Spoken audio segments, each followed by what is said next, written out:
Well, good evening, ladies and gentlemen, and welcome to the Melbourne Town Hall, where for the first of the third series of debates, we've managed to have the audience spill up from the floor and start to fill the upper reaches of the hall. So it's wonderful to have you here tonight.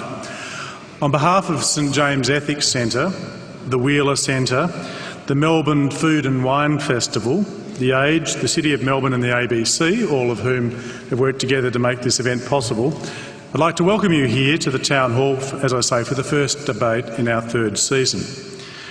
Tonight we are gathered on the traditional lands of the Kulin Nation, and I wish to acknowledge them as the traditional owners. I'd also like to pay my personal respects to their elders and to the other elders of other communities who might be here tonight.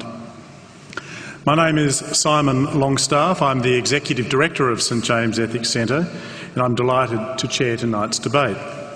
Now, I should mention that later on in the proceedings there will be an opportunity for you within the audience to contribute to the debate, speaking for up to a minute for or against the proposition if you're minded so to do.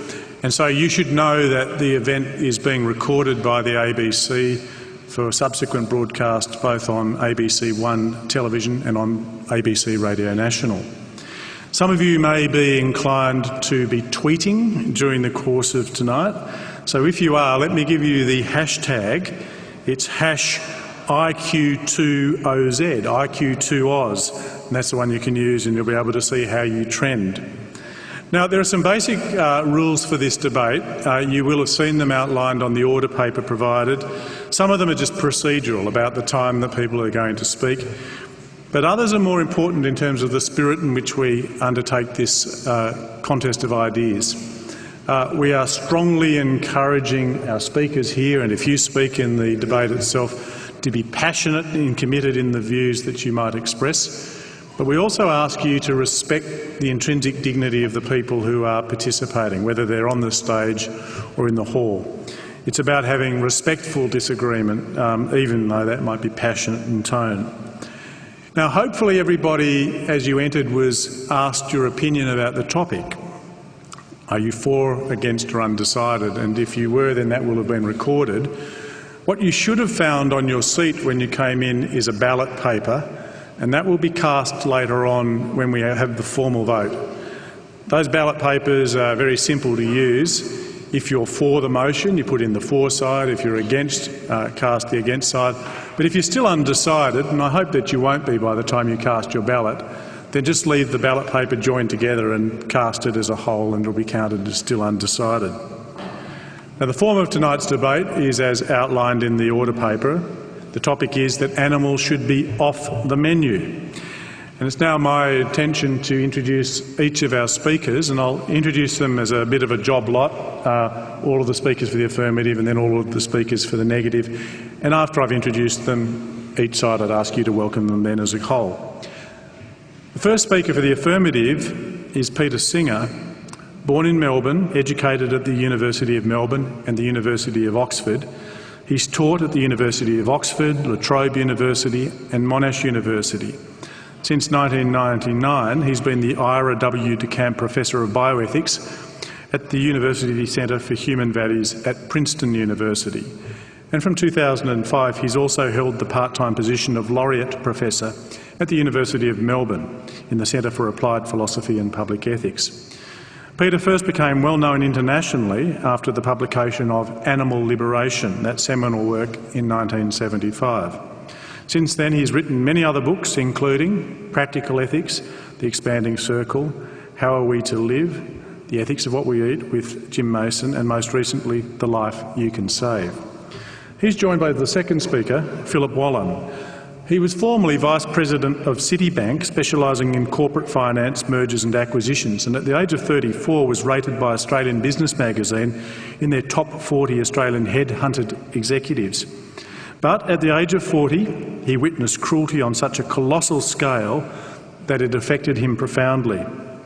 He decided to give away everything he owned with warm hands and to die broke, and he says so far he's right on budget.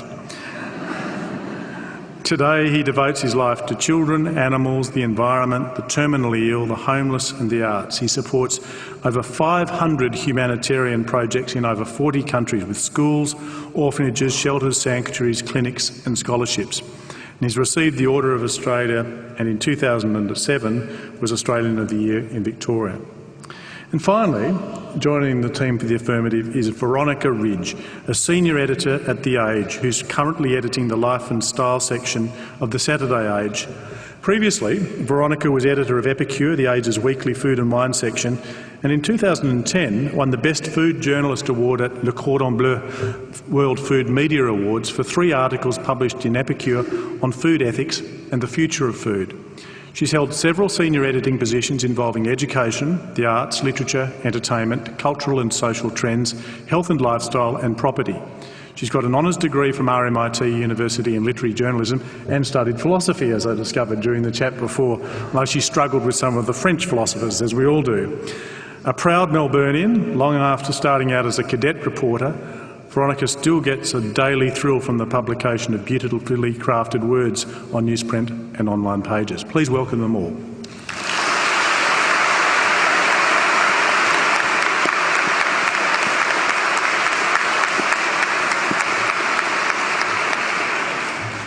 The team speaking against the motion will be led off by Fiona Chambers, a lecturer at Marcus Oldham Agricultural College in Geelong. She holds a Diploma of Applied Science in Agriculture, specialising in animal health, nutrition and genetics, and is undertaking a Master of Animal Breeding Management at Sydney University. Fiona has farmed organically at her Dalesford property since 1990 and began breeding Wessex saddleback pigs in 1995. She's a founding director of the Rare Breeds Trust of Australia and is a director of the Rare Breeds International World Board. She's delivered papers on the subject of sustainable farming and the conservation of farm animal genetic diversity at conferences both here and overseas.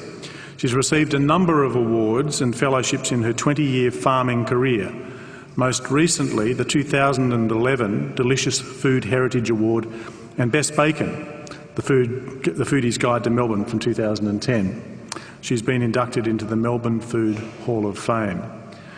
Bruce McGregor is an animal scientist of international standing in his fields of animal production science. His voluntary community environmental work has been acknowledged with a Centenary of Federation medal. Bruce works at Deakin University and is the author of over 450 research, technical and advisory publications and is an associate editor of the international journal Small Ruminant Research. His interests in geography, history, biodiversity have led him to visit many traditional animal production systems across the globe. Growing up in rural Victoria instilled in Bruce a love of nature and an addiction to Aussie rules football, a St Kilda supporter. He's been involved with many community environmental groups, but particularly environmental restoration and protection of the Merry Creek catchment in Melbourne. Bruce is a long-term supporter of Oxfam, Bush Heritage Australia and other philanthropic causes.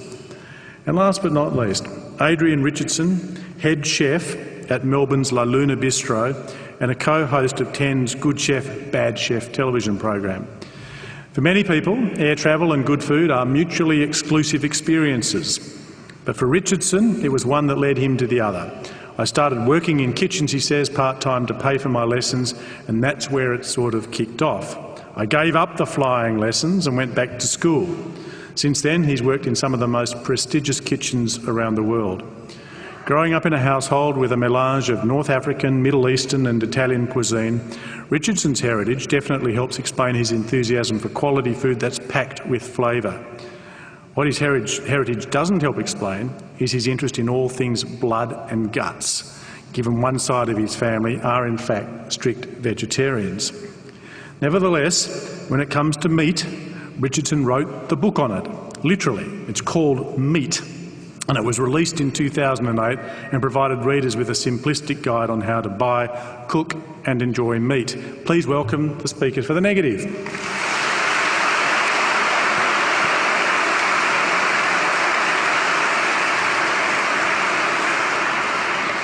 Ladies and gentlemen, the proposition before this House is that animals should be off the menu. I invite Peter Singer to address this House with his arguments for the affirmative.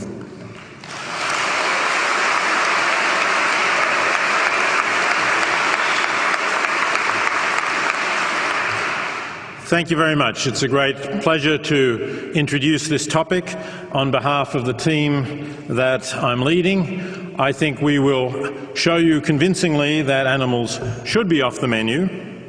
We'll do this by ranging through a number of different issues. Briefly, we'll speak about health. We'll speak about the best use of the food we produce. We'll speak about environmental questions. We'll speak, of course, about animal ethics. And we will also, particularly Veronica Ridge, will tell you that with animals off the menu, it doesn't mean that you can't have delicious food to eat. So that is essentially our case, and we are, to echo what Simon Longstaff just said, passionate and committed about this topic. So let me just briefly outline the reasons along these lines, and I will do it roughly in ascending order of importance. In other words, I'll leave the most important, which for me is the ethical argument, to the end. So firstly, health. Really all we need to argue, given the strength of the other points that we have to make, is that we can live a healthy life with animals off the menu. And I think the evidence for that conclusion is overwhelming. There are, of course, a lot of lifelong vegetarians, in fact second and third generation vegetarians, who are ample evidence of that. I'm not one of those myself. I've been a vegetarian for about 40 years, but I certainly find it a satisfactory, healthy diet. And there is now accumulating a lot of evidence that indeed the eating meat is likely to be bad for you. We're not here to say that any amount of whatever animal you might eat is necessarily going to shorten your life, but the evidence is accumulating. Just last week there was a new study published in the Archives of Internal Medicine, led by scientists at Harvard, one of the biggest studies, a study that has followed more than 100,000 people for an average of over 20 years, so a very difficult, time-consuming study to do. And the headline is particularly focused on red meat, that even small portions of red meat are likely to increase your chances of dying of a variety of causes, including cardiovascular disease and cancer.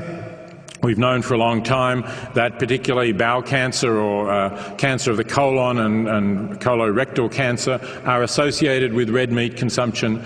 This study showed that it doesn't take a lot of red meat eating in order to increase your chances of dying of these diseases, and red meat consumption also increases your chances of getting diabetes. This was a carefully controlled study, and I think the evidence for that is now pretty conclusive. So there are a lot of other aspects of health which we don't have time to go into, but it does seem that in many respects people who do have animals off their menu are likely to live healthier and longer lives than those who have animals on their menu. Secondly, food use. We feed enormous amounts of grain and soybeans to animals, and in doing so we waste most of the food value of the grains that we're feeding them.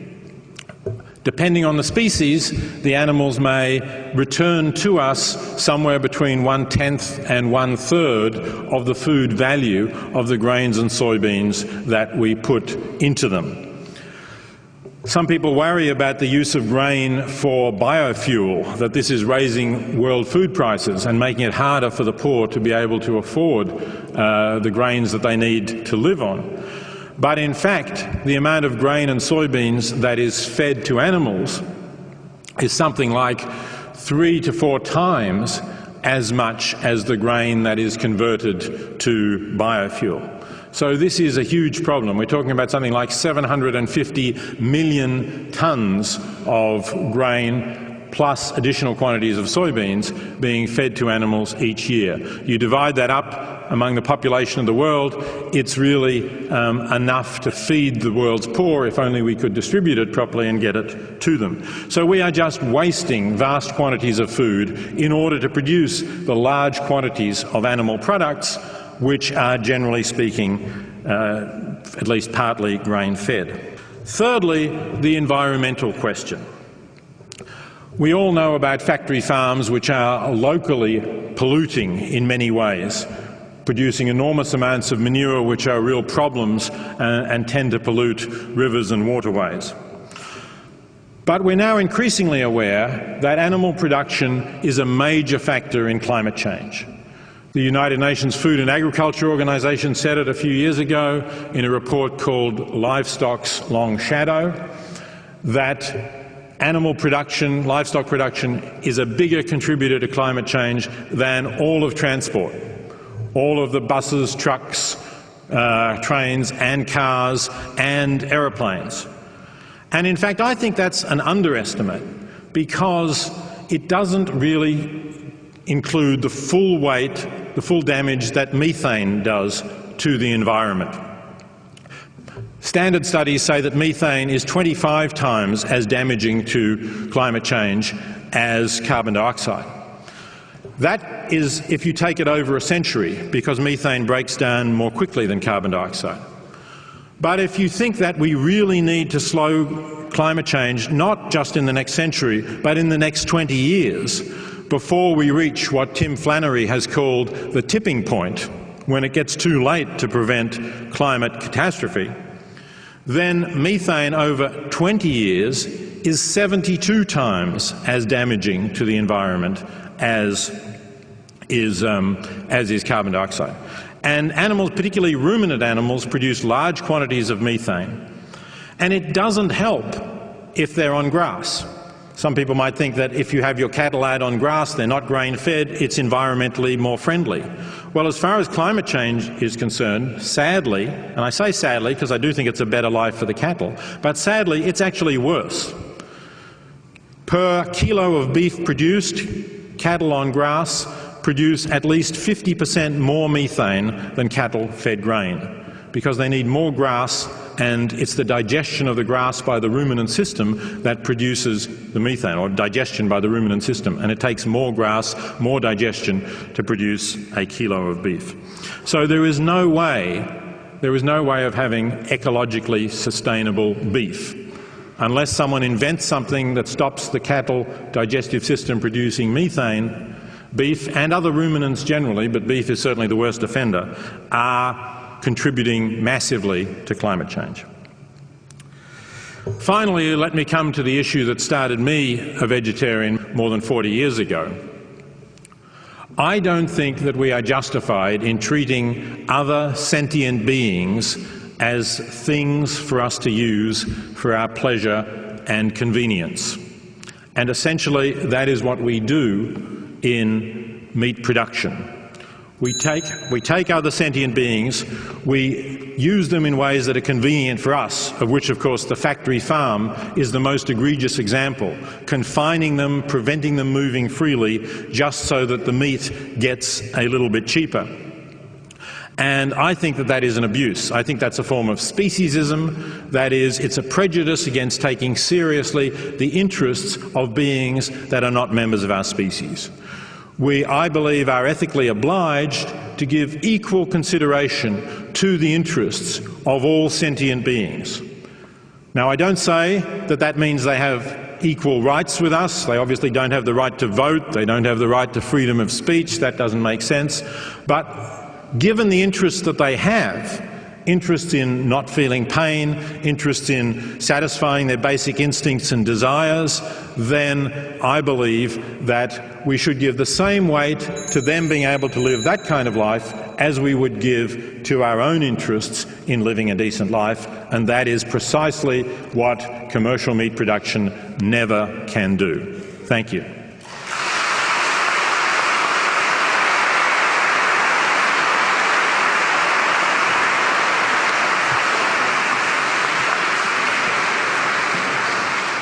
Fiona Chambers.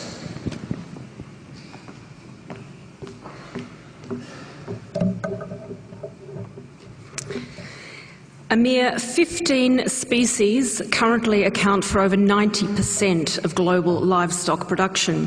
And of these, about 1/3 of cattle, pig, chicken and breeds already are extinct or currently at risk of extinction. To take these animals off the menu would move them from being at risk of extinction to being extinct. And extinction is forever. This would be an ecological and food security disaster. The irony is that in order to save these breeds and species, we do have to eat them, a paradox that exists because of symbiosis. That's an interaction that occurs when different organisms live in close proximity and association together, and typically to mutual advantage. So, for example, when a bee takes nectar from a flower, in payment for that, it transports pollen to other flowers to fertilise them. When an animal leaves a pile of dung on the ground, all the bugs come out from underneath and take that and use that pile of dung. Have we really come so far that we've forgotten the most basic laws of nature? I'm arguing tonight that animals should remain on the menu on an ecological basis, and I refute the statement that they should be off the menu. Indeed, the opposite is true. Animals are a fundamental part of agricultural biodiversity and must remain on the menu for two prime reasons. Firstly, animals are a vital link in the global ecology and as such are inextricably linked with the environment and the future of our food. And secondly, because they serve many important social, cultural, as well as biological functions. Animal welfare and sentience, however, are not, I believe, at the centre of this debate. Ecology is, and we ignore that at our peril. Far from being the ecological vandals they're made out to be, they fulfil a number of ecological services. They work in biologically diverse ecosystems that have evolved over thousands of years of evolution and domestication in partnership with humans. And at the heart of this relationship is the building of soil. Bacteria live in that soil. In a single gram of soil, there are billions of bacteria, and there are an estimated 60,000 species alone. Most of those are yet to be named, but what we do know is some of those bacteria are nitrogen lovers, and they take nitrogen from the air, from the atmosphere, and they make that available to plants. Nitrogen from the atmosphere that would otherwise be unavailable to plants or animals. Others are methane lovers, and the exclusive source of energy that they take is obtained by taking methane from the atmosphere. And it's research undertaken recently at Sydney University has shown that just 1 hectare of pasture has enough potential for these methane-loving bacteria to actually extract methane out of the environment that could be produced by 162 head of cattle. Now that's more than what you could run on a hectare. So it makes it methane neutral. Other research has shown that that's capable in much higher levels.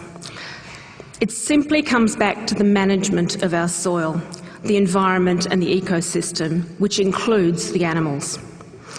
What happens as well is you've got fungi in the soil that live at the roots, and those fungi transact and interact with the plants, providing they take carbon and they give the plants food and water.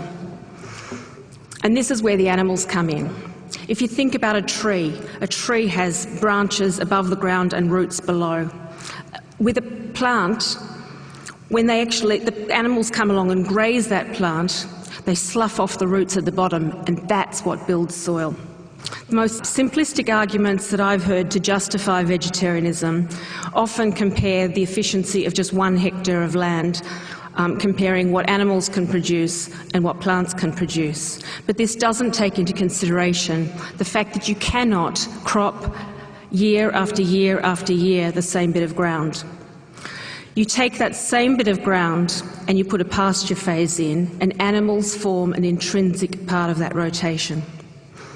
We need to be farming for the future, for our children's future, for our children's children's future, not just for now. because we don't inherit the earth from our ancestors, we do borrow it from our children. The best way to achieve sustainability is through rotating and alternating arable paddocks between cropping and pastures. An animal phase incorporated into the cropping rotation can provide the perfect ecological balance. Managing the grazing systems by how often and for how long the animal grazes, mixing the species of animals that you use, sheep and cattle for example. A skilled farmer works in harmony with the ecosystems so that the environment does truly stay in balance. This is not something that has to occur always on a small scale. This can happen on a large scale too.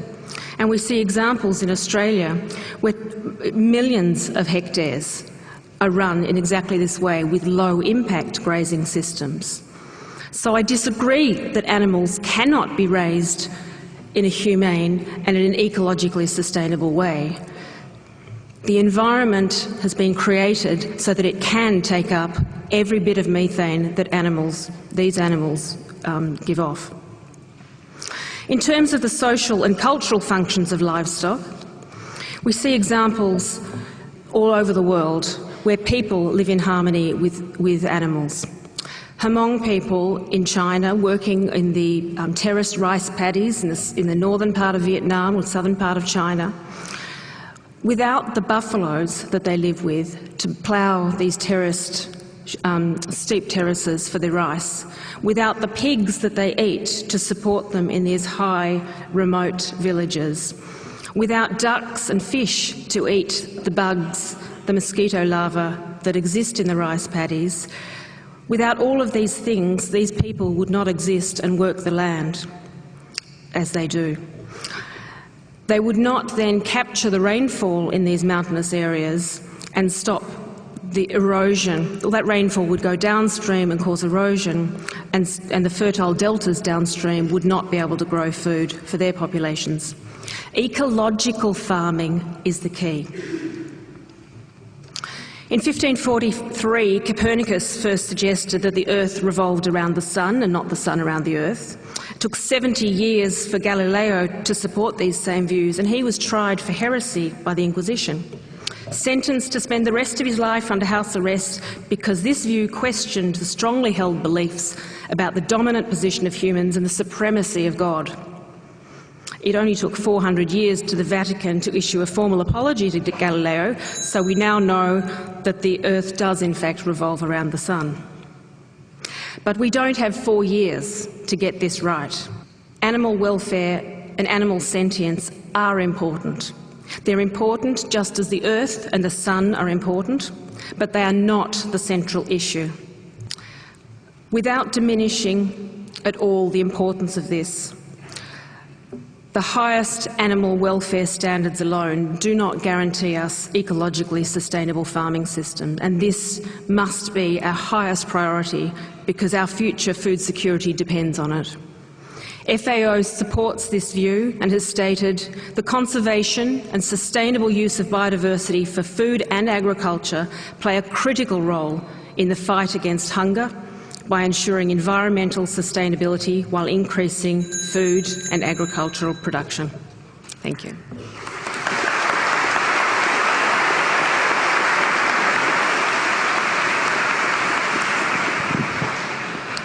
Philip Wollen.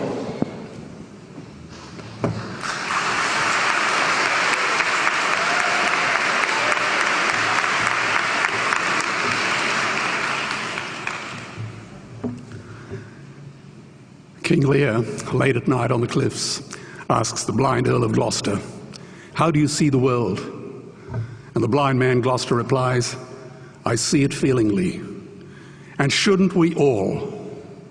Animals must be off the menu because tonight they are screaming in terror in the slaughterhouses, in crates and in cages, vile, ignoble gulags of despair." You see, I heard the screams of my dying father as his body was ravaged by the cancer that killed him. And I realized I'd heard those screams before. In the slaughterhouse, their eyes stabbed out and their tendons slashed, on the cattle ships to the Middle East, and the dying mother wail as a harpoon explodes in her brain as she calls out to her calf. Their cries were the cries of my father.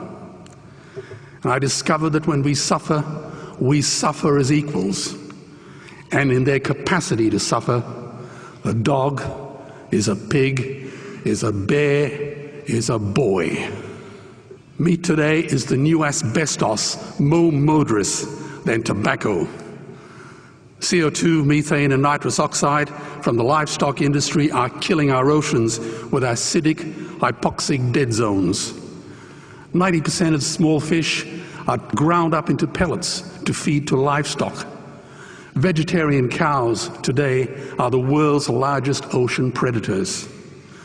The oceans are dying in our time. By 2048, all our fisheries will be dead, the lungs and the arteries of the earth. Billions of bouncy little chicks are ground up alive simply because they are male. Only 100 billion people have ever lived. 7 billion people live today. And yet we torture and kill 2 billion sentient living beings every week. 10,000 entire species are wiped out every year because of the actions of one. And we are now facing the 6th mass extinction in cosmological history. If any other organism did this, a biologist would call them a virus. It is a crime against humanity of unimaginable proportions. But happily, the world is changing. 10 years ago, Twitter was a bird sound. www was a stuck keyboard. Cloud was in the sky. 4G was a parking space. Google was a baby's burp. Skype was a typo. And Al-Qaeda was my plumber. Victor Hugo said, "There is nothing more powerful than an idea whose time has come." Well, animal rights today is now the greatest social justice issue since the abolition of slavery. Do you know there are over 600 million vegetarians in this world? And that is bigger than the United States, England, France, Germany, Spain, Italy, Canada, Australia, New Zealand, all put together. If we were one nation, we would be bigger than the 27 nations of the European Union. Can you believe that? And despite this massive demographic footprint, we are still drowned out by the raucous hunt and shoot and killing cartels who believe that violence is the answer when it should not even be a question. Meat kills animals, kills us, and is killing our economies. Medicare has already bankrupted the United States. They will need $8 trillion invested in treasury bills just to pay the interest, and they have precisely zero. They could shut down every school, Army, Navy, Air Force, Homeland Security, Marines, CIA, and FBI, and they still will not have the money to pay their doctor bills. And our Cornell and Harvard say that the optimum amount of meat in a healthy human diet is precisely zero. Water, as you know, is the new oil. Nations will soon be going to war for it. Underground aquifers that took millions of years to fill are now running dry. It takes 50,000 liters of precious drinking water to make 1 kilo of beef. Today, 1 billion people are hungry. 20 million people will die from malnutrition. Cutting meat by only 10% will feed 100 million people, and eliminating meat will end starvation forever. If everyone ate a Western diet, we would need 2 planet Earths to feed us. We've only got one, and she is dying. Greenhouse gas emissions from livestock is 50% greater than transport, as Peter said. Cars, trains, buses, ships, lorries, the whole lot. And as I travel around the world, I see poor countries who sell their grain to the West while their own children starve in their arms. And the West feeds it to livestock so we can eat a steak? Am I the only one who sees this as a crime? Believe me, every morsel of meat we eat is slapping the tear-stained face of a hungry child. When I look into her eyes, do I remain silent? The earth can produce enough food for everyone's need, but not enough for everyone's greed. We are facing the perfect storm. If any nation had developed weapons that could wreak such havoc on the planet, we would launch a preemptive military strike and bomb it back into the Bronze Age. But it's not a rogue state, it's an industry. The good news is we don't have to bomb it. We can just stop buying it. Sir George Bush was wrong. The axis of evil does not run through Iraq, Iran, or North Korea. It runs through our dining tables. Weapons of mass destruction are our knives and forks. Our proposition is the Swiss Army knife of the future. It solves our environmental, water, human health problems and ends cruelty forever. The Stone Age didn't end because we ran out of stones. This cruel, disgusting industry will end because we run out of excuses. Meat is like the 1 and 2 cent coins.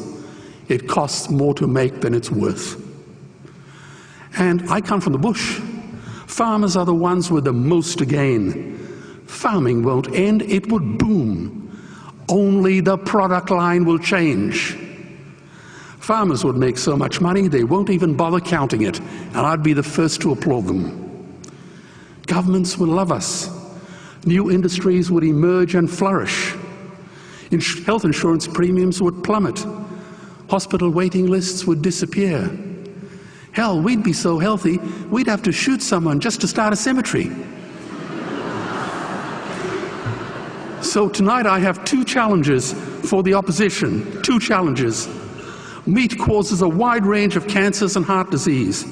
Would they name one disease caused by a vegetarian diet? And 2, I'm funding the Earthlings trilogy.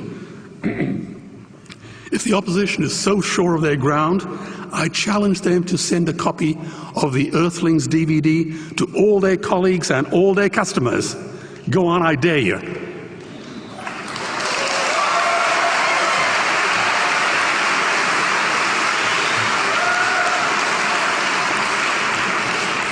Animals are not just other species, they are other nations, and we murder them at our peril. The peace map is drawn on a menu. Peace is not just the absence of war, it is the presence of justice. Justice must be blind to race, color, religion, or species. If she's not blind, she will be a weapon of terror. And tonight, there is unimaginable terror in those ghastly Guantanamos we call factory farms or slaughterhouses. Believe me, if slaughterhouses had glass walls, we wouldn't be having this debate tonight. You see, I believe another world is possible. And on a quiet night, I can hear her breathing. Let's get animals off the menu and out of these torture chambers. Please vote tonight for those who have no voice. Thank you.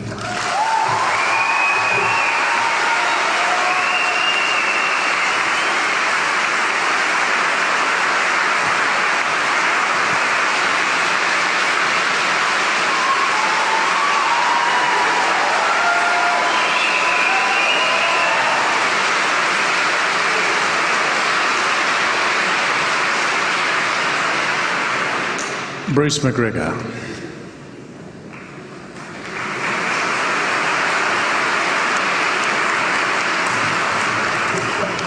Well, I'm on a hiding to nothing, aren't I? But being a St Kilda supporter doesn't really matter. There are 2 main points that I shall put against the proposition that animals should be off the menu.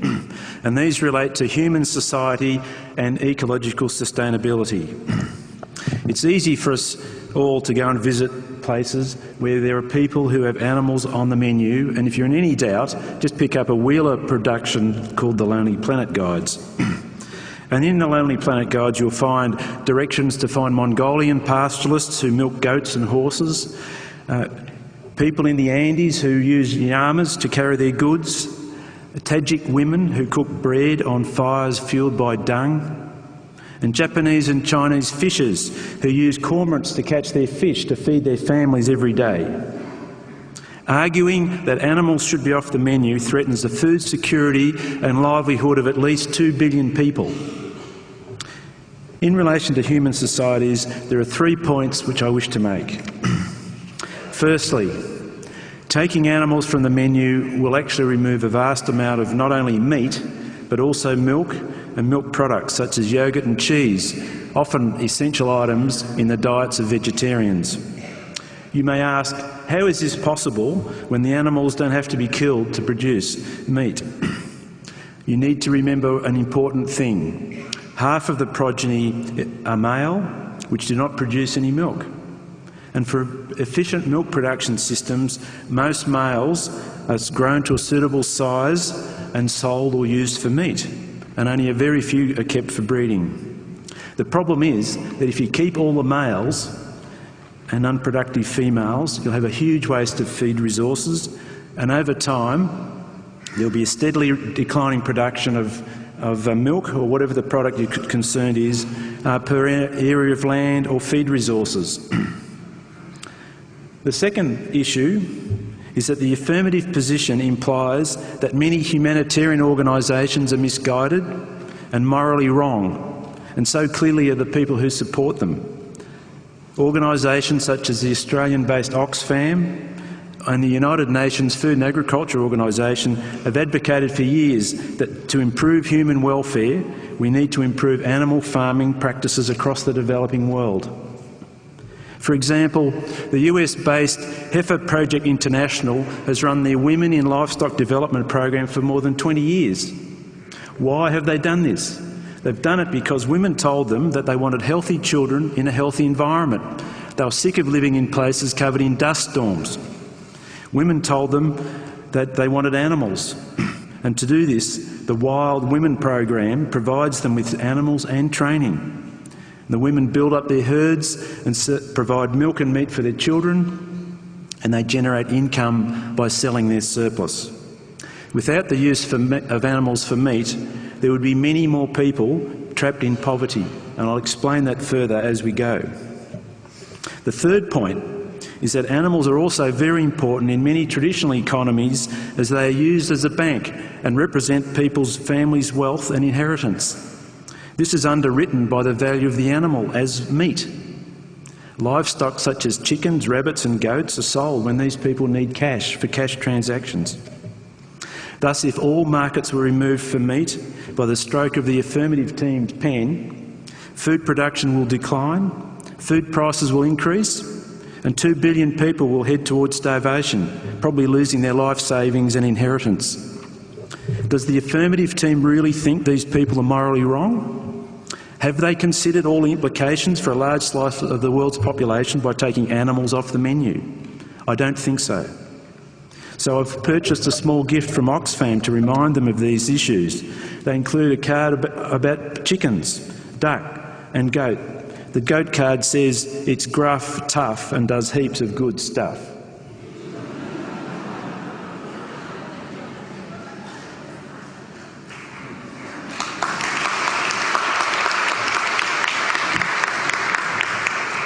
Now, the relevance of that is related to the 3 ecological points I wish to make. Firstly, animals produce a lot of nutritious food from materials that humans cannot eat. Animals do this in a range of harsh environments such as mountains, deserts, tropical forests and drought-prone savanna, places where people live. Grazing animals convert vegetation of absolutely no nutritional value to people into high-protein meat. Animals produce food where crops don't. They also convert a whole lot of material that's unaccepted to humans, such as crop residues, byproducts of processing, and unmarketable quantities of vegetables, fruits and cereals. Similarly, fish, eels and other aquatic animals convert water-based foods into high-value meat for humans. There are many systems where various wastes and products are fed into ponds, thus feeding fish to provide food for humans and animals. Only 38% of the world's land surface is agricultural land, including 11% that's arable, used for crops, and about 2% for permanent crops like orchards. Is it the affirmative position that we should cease producing food from the other 25% of land which can support animals but not crops? Is this true? The second ecological issue is that the natural surplus in many natural populations can be sustainably harvested for human food. Humans usually overlook the fact that natural losses occur in every ecosystem, because without natural losses, each ecosystem would become overstocked with ageing and diseased animals. Depending on the system, a half or more of each generation is naturally lost to disease and predation. Thus, in a well-managed system, natural losses can be harvested for meat. Obviously, this is only acceptable if the ecosystems are managed carefully and sustainably. I'm not here to advocate harvesting of endangered species or the exploitation of threatened ecosystems, but there is evidence that farming of endangered species can help with their survival. An example comes from North America, where native North Americans had complex cultures related to the migration of American bison. They had cultural limitations on the harvesting of the meat. Unfortunately, the American bison almost became extinct courtesy of the land wars that were waged against native North Americans. By the early last century, there were only a few thousand bison left, but they were saved in large part because of the number of farm bison, which increased rapidly. And in recent decades, bison have been used for meat and are now helping to restore degraded prairies. The critical issue with harvesting natural ecosystems is that too many species are not sustainably harvested. This is not evidence that animals should be off the menu. It is evidence that there is a need for more biological research into the productivity and resources available for these food stocks, and there's need for greater government oversight and enforcement of regulations. Every time you hear people say that we want less tax, that means less oversight and less enforcement. The third ecological issue is the environmental problems with cropping. Irrigated agriculture, for example, requires the extensive damming of rivers, disruption of ecosystems and degradation of land, including erosion, nutrient depletion, salt incursion and exotic weeds. All of these things are associated with cropping and land clearing. The alternative to cropping are systems of mixed enterprise agriculture, which Fiona referred to, where animals help to break disease cycles in crop systems. The effects of climate change over the next 40 years is predicted to reduce crop yields between 10 and 20% through the tropics and subtropics, and increase the amount of marginal land for cropping. There will be little alternative to the people who live there but to use this marginal cropping land for sustainable animal production. There is much to learn about these systems. The profession I belong to aims to improve the husbandry of animals and the management of production systems. Research is making these industries better. However, the investment into scientific research on a global scale is declining every year. Without appropriate investment, there will be little further development. Thank you very much.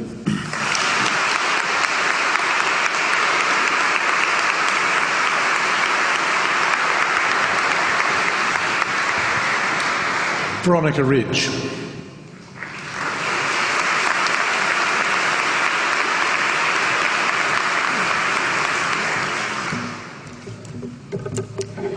Last month, at a slick food and design event in Milan, the world's top chef René Redzepi from Denmark excitedly unveiled his newest Epicurean discovery. It was simple enough. An innocuous-looking pine frond gleaned from the forests of Scandinavia, apparently with a citrus tang to die for. René enthused, the flavour is like thousands of grapefruits. He told those gathered at the chef-in called Identità Milano, we did high fives for a day in the kitchen when we found that. Now, I'm not suggesting that we should all follow a diet of Danish pine fronds, juniper berries and mosses and lichens that Redzepi forages from the forest floor. And yes, Redzepi also serves meat, some of it on the extreme side. There's poached deer, whale penis, and you can choose to devour a live wriggling shrimp in brown butter if you so desire.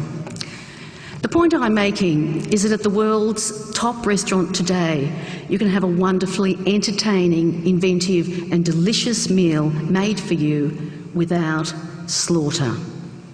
There has been a revolution in vegetarian and vegan cooking and eating in the past decade. A new generation of cooks are using vegetables, spices, nuts, seeds, herbs and all kinds of other seeds and nuts in incredible ways.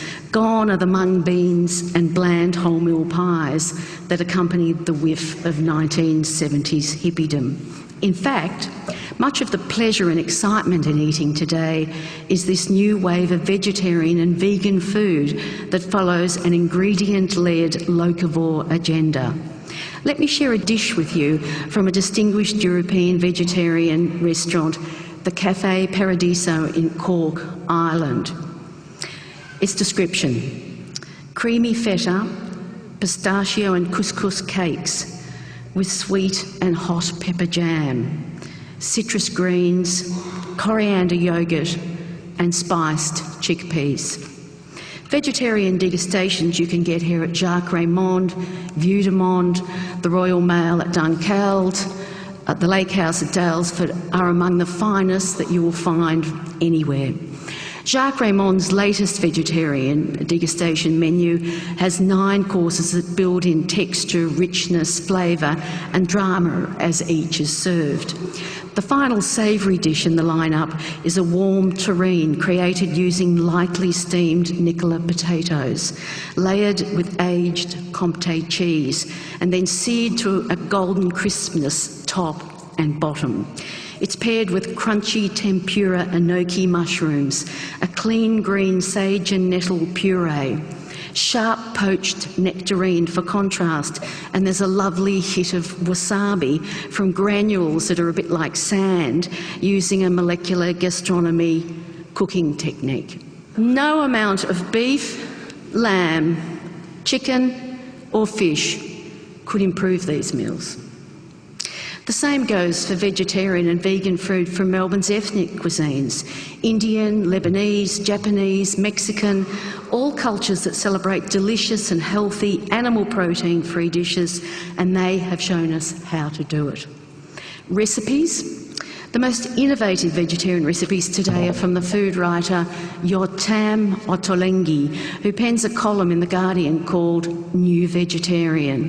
Ottolenghi sets out, he says, to create fireworks with vegetables using noisy ingredients: lemon, pomegranate, garlic, chilli. A little tip for a Sunday brunch is green pancakes, lime butter and a couple of glasses of Prosecco.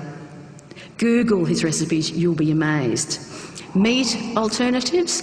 New York Times columnist Mark Bittman recently did a blind taste test comparing chicken and fake chicken made from plants. He couldn't tell the difference, using the criteria taste, texture and chewiness.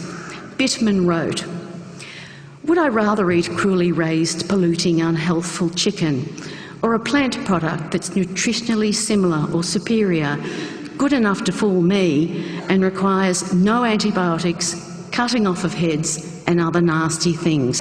Whole Foods in the United States will be selling it soon at a price cheaper than the chicken that made it on the supermarket shelf after a miserable 6-week existence." These people are showing us the way forward. In 2012, you can be a happily satisfied Epicurean and have ethics. There's even a word for it, an Ethicurian. History's great thinkers who advocated a vegetarian diet are too long to list here, but their theories covered religious, spiritual, philosophical, social, health, environmental themes. But one of the most moving arguments was put forward by 18th century English philosopher Jeremy Bentham, who said the question regarding animals is not, can they reason, nor can they talk, but can they suffer? While animals can't speak in ways we comprehend and their intellect is lacking, they are entitled to be treated with care because, like us, they feel pain. The fact that they can't put their suffering into words is no excuse for ignoring it. In fact, it puts a higher responsibility on we supposedly enlightened humans to identify their screams and help them. And of course, the modern landmark book raising awareness of animal rights, especially farm animals, Peter Singer's Animal Liberation in 1975. All these advanced thinkers, and yet the plight of animals for food hasn't improved much.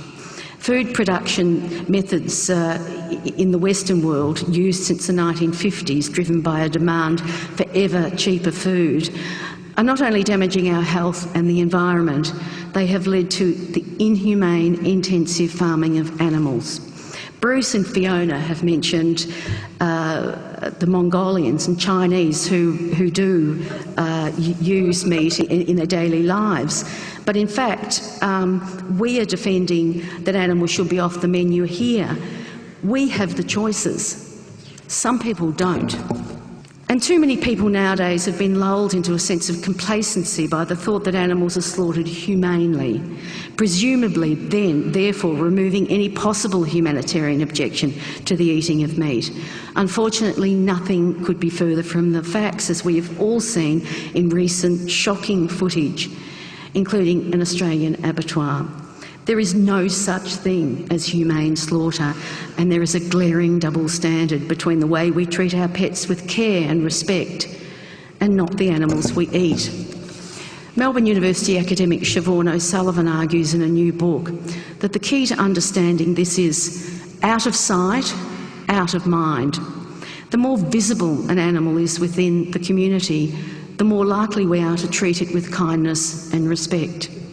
O'Sullivan points out that animal welfare laws for hens in petting zoos that teach children about caring for animals are more comprehensive than laws for broiler hens raised for meat. It's hypocrisy that most parents have had to consider. Sadly, lab and meat animals are out of the public view, and industrialised agriculture perpetuates concealment at almost every level of production. I conclude that the avoidance of pain and suffering of any living being should be the main consideration when making culinary choices. This is the #1 imperative for all human beings and should be the guiding premise when choosing what to eat. I don't see an argument to counter this on the basis that you can eat brilliantly without slaughtering animals. Thank you.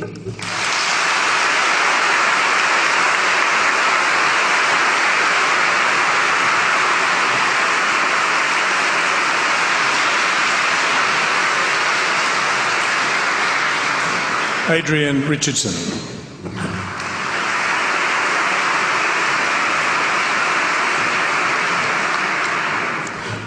Thank you very much.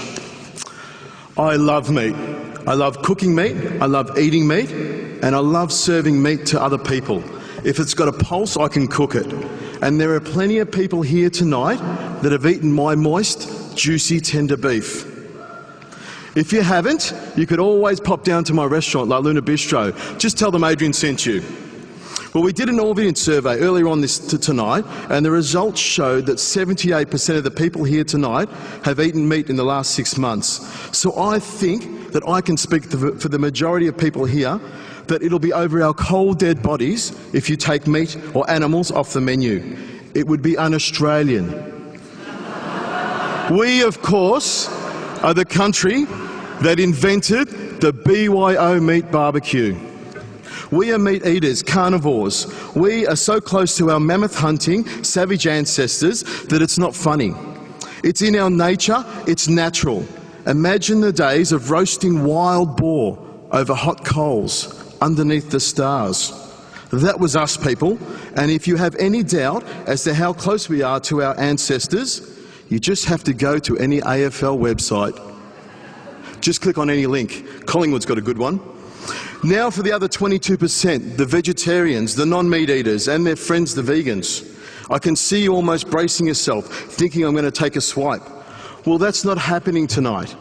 I have a confession to make in front of all of you. I'm actually half vegetarian. Well, half of my family are vegetarian, Dad's side.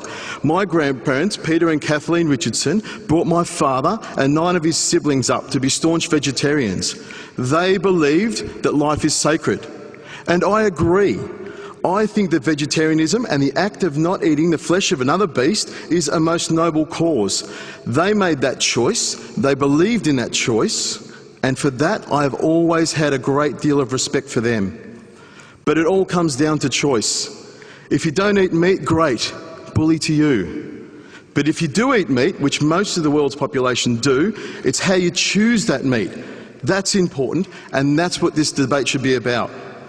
Now, I'll just clarify my half-vegetarian bit. For the first 2.5 years, I was a vegetarian. That was Dad's choice. I didn't eat any meat. But that all ended one Sunday afternoon. I was sitting on my grandmother's knee, my nonna, my Italian part of the family. They ate meat, and a chicken wing magically appeared. I suspect a little foul play was at hand, but that chicken wing was devoured. It was devoured so much that the bones crumbled in my hands. And you know what? I made the choice from then on. I would eat meat, I would enjoy meat, and I would have respect for the meat. But a month later, my dad, the vegetarian, he was seduced by the same cunning beast. A whole roast chicken, stuffed with rice, lemon and parsley, and a little garlic butter pushed underneath the skin of the breast to baste the chicken from the inside as it cooks. Now that's a little tip for you next time you cook a chook. Now I've heard much talk this evening about how eating meat is unhealthy. It will cause you cancer and kill you, from experts who talk in statistics and studies. We all know how well statistics and studies can be manipulated. Just watch an episode of Today Tonight. I can only talk about my own personal experiences. My grandparents, my dad's parents, the vegetarians, ate very well. They grew their own fruit and vegetables, baked bread and cooked and ate the most amazing vegetarian food.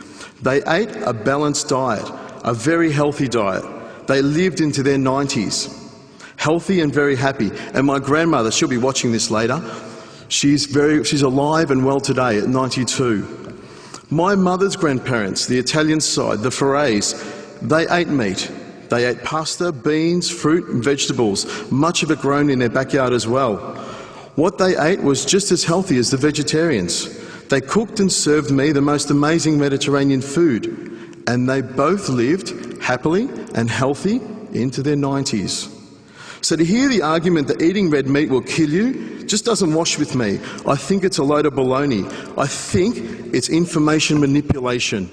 You know what kills you? Eating too much meat kills you. Too many chips, donuts, hot dogs, pies, all of the processed crap that's offered to us today, and even more so our kids. That's the stuff that will kill you. We need to eat a balanced diet, and a balanced diet means that meat doesn't have to be eaten at every meal. Just by having a few meat-free days and eating lots of green vegetables is a fantastic start. And by doing only these two things, we can have a huge impact on the planet and our bodies. I have to also include this for the ladies and my wife. Chocolate is also part of a balanced diet. As far as I'm concerned, if you eat a healthy, balanced diet, there is no health reason for not eating meat. And it's up to us to teach our kids. Sit down, eat together as a family, talk to each other. Take the time to set a good example to your kids. And this starts by turning the television off. If you want to stop factory farming, don't buy supermarket meat. There goes my endorsement deal. And stay out of fast food stores. Go to your local butcher. Remember them? I'm sure there's a few ladies here that do. Your local butcher will listen to you. Tell him, I want Victorian grass-fed beef, free-range pork from Fiona, free-range chicken, and Australian lamb. We know what the Kiwis do to theirs. Believe me, a happy animal tastes so much better. And I know because that's what I use at home and in my restaurant. La Luna Bistro, if you didn't get it before. Buy Fiona's pork. We know her pigs are cared for from birth up until that last second. And I think if an animal has lived a good life wandering the fields, eating green grass and nibbling on daisies and drinking streams in the sunshine. As long as the death is fast and painless, I don't have a problem with killing animals. It's a natural thing to me, and I've killed a few. Fiona's pigs have all good days and only one bad day. And believe me, Fiona's pigs are delicious. If you make the choice and put the money into the hands of the farmers, growers and sellers that are doing the right thing, eventually we will see change. Last night I was watching television and a KFC commercial came on. They're using free-range chicken. They're listening to us. Another thing that concerns me are meat eaters that don't want to acknowledge the fact that the filet mignon they're tucking into, that's so juicy and tender, was once a living thing and needs to be respected. They're the ones that should be eating the tofu turkey, the soy sausages and all those other fake meat products. We know eating meat has an impact on the environment. Everything we do has an impact. So if we're eating less meat and using humanely reared, sustainably produced meat, and the queasy meat eaters have switched to their fun bacon, don't you think that we're doing our bit to reducing the negative impact? For anyone to tell me that animals should be off the menu, I think is ridiculous. I think if we make the right choice, and that's what this whole debate comes down to, don't you think we can all enjoy a tender, juicy grass-field steak every now and again? Remember one thing, and this is the thing I want you to go home with tonight. Eat meat responsibly. Thank you very much.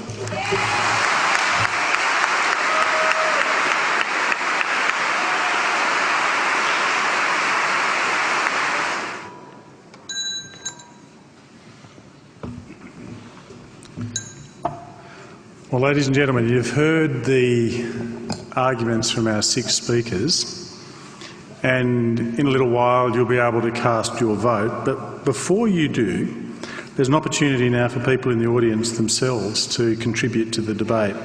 So what I'd like to do, if we bring the lights up a little bit, there are microphones just here, here and up the back. And what I'd like to do is provide anybody who wants to speak for the motion or against the motion up to a minute to do so. Perhaps make your way to the microphone if you'd like to have a go at influencing the audience and how it's going to vote. Before I do though, Philip, you issued a challenge to the other side and I don't think they heard it because you had a bit of a frog in your throat at the time. So do you just want to repeat what that challenge was? There were 2 challenges. The first one, we know, well, everyone except the opposition knows of the cancers and heart diseases caused by meat. Let's accept that. Now, I wanted them to tell me one disease that they can identify that is caused by a vegetarian diet, and 2, if they are so confident about their position, about what actually happens on these animal factories, would they be prepared to, because I'm funding the Earthlings Trilogy, would they be prepared to give a copy of this DVD to all their friends, family, and most importantly, their customers? What's it called? And I'll pay for it. What is it? It's called Earthlings. Earthlings, right. And by the way, you can Google it if you like. Okay, so if anybody wanted, and we'll come back to you in a moment, I won't get you to respond just now, but if you believe that the factory farming process is defensible, I'm not sure that you've argued that, then would you give Earthling to others? Okay, let's get to the audience. Now, we'll take it in order of for and against so that there's an equal chance, and I'll start over this side first. So is there anybody there who would like to speak for the motion?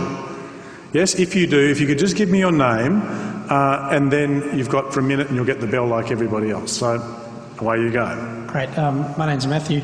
I was interested in hearing about the soil carbon stuff. My understanding is that the University of Sydney research was underway, but there's no peer-reviewed scientific outcome. So in other words, that research that someone was doing into trying to get carbon into soils to try and offset the methane production, which is terrible, from the belching of cows and sheep, and therefore agriculture is by far the biggest vector of emissions once you take into account the fact that we currently under-account on the multiplier effect for methane in the atmosphere. So in fact, methane should really be calculated on a 105 times basis, not a 25 times basis, and that's the latest NASA data for the effect of methane. So my understanding, and Fiona, if you can quote which peer-reviewed journal that's come out in, because I believe it hasn't, and I looked into this about a week or 2 ago, you'll find that although someone claims they're doing some tests, they haven't got it published, and so it hasn't been agreed with by the scientific community more broadly. Okay, opportunity, Fiona, for you to respond. Have you seen a peer-reviewed journal article? Great comment, and no, I can't answer that at the moment, and I'm more than happy to go away and look into it for you. I think what is clearly known is that these bacteria do take out methane, and that's where the research needs to be. Further research into that to look at how they can take that up, because we're looking at a cycle. So it's how we can maximise those in the soil. So the short answer is no, no. Somebody wants to speak against the motion.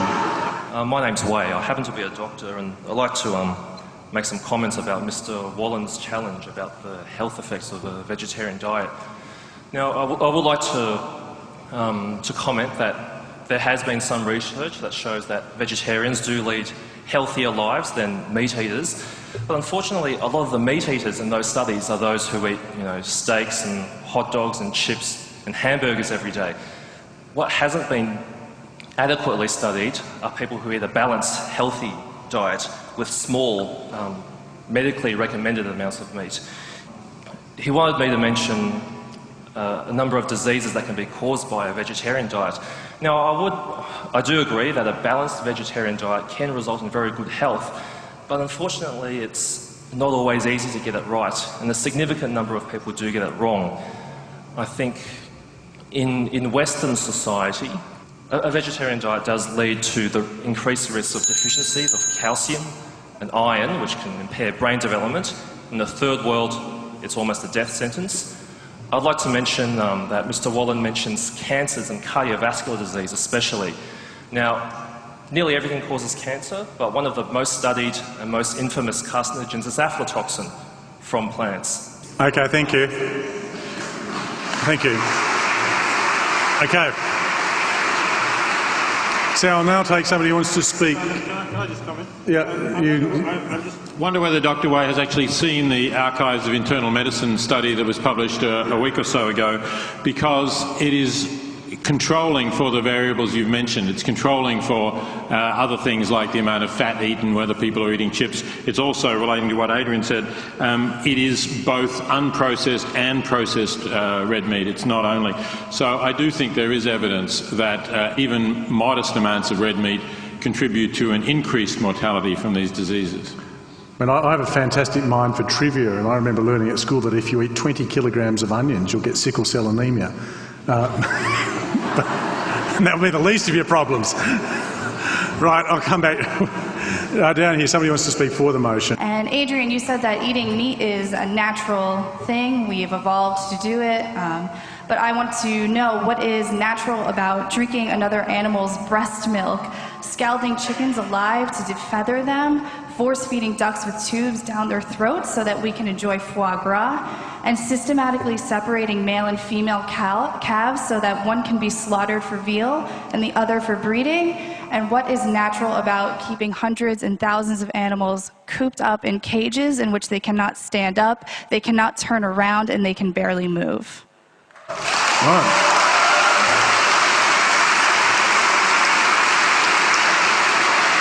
Adrian.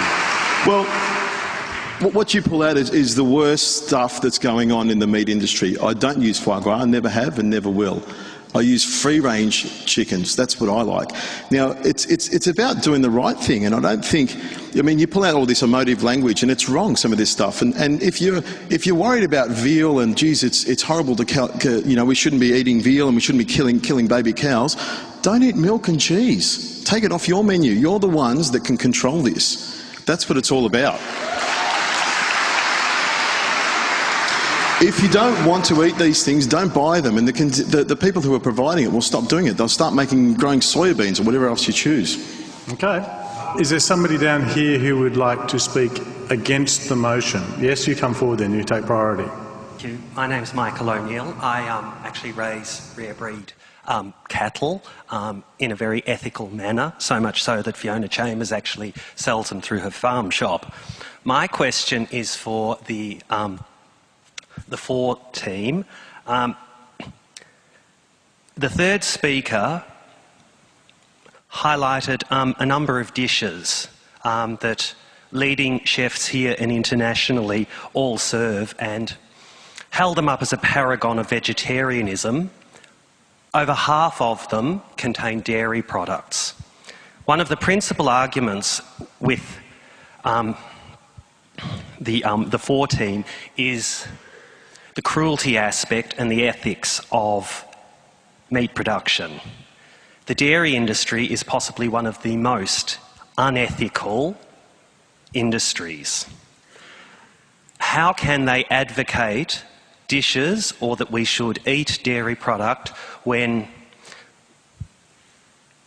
dairy products come from milk?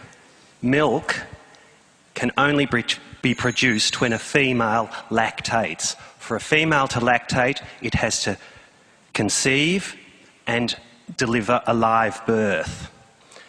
What happens in the dairy industry is that the progeny is taken from the mother so that the mother can produce obscene amounts of milk. I think we've got the point, so thank you very much for that. Now, if there's anybody from the dairy industry, you can have a say in a moment. Who wants... This was really directed to you, wasn't it, about your dairy included recipes? We don't agree with using dairy products either. I could have given you a vegan example for every example I gave you there. We were looking at, my argument was the slaughter of animals and the inhumane treatment of animals. If there'd been more time, I would certainly have gone into the mistreatment of animals in the milk industry and the dairy industry, and I could have given you 1,000 recipes that any of these restaurants would have served. Are you arguing against dairy with the same vehemence as you would against the meat industry?